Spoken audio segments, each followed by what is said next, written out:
Hinimok naman ni Pangulong Ferdinand R. Marcos Jr. ang mga lokal na pamahalaan na alisin muna ang pass-through fees sa mga sasakyang nagbabiyahe ng agricultural products at essential goods. Ito ay para maibsan ang pagtaas pa ng presyo sa harap ng global economic pressures.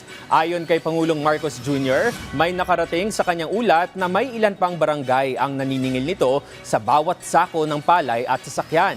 Kaugnay niyan, iniulat din ng Pangulo na mamamahagi ang Department of Agriculture at BFAR ng tig 3,000 pisong fuel subsidy sa mga magsasaka at mga mangingisda. Target din na ipamahagi sa Abril ang 2,000 pisong tulong pinansyal sa bawat agricultural workers sa ilalim ng Presidential Assistance for Farmers and Fisherfolk Program.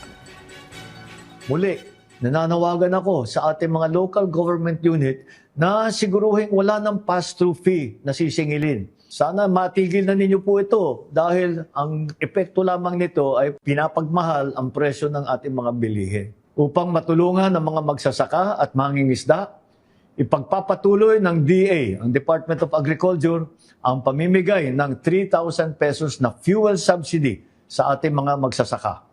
Mahigit 26,000 magsasaka ang mabibigyan nito. Para naman po sa mga mangingisda, ang BIFAR ay magbibigay sa Huwebes, March 19, ng 3,000 pesos na fuel subsidy sa higit na 26,000 mangingisda.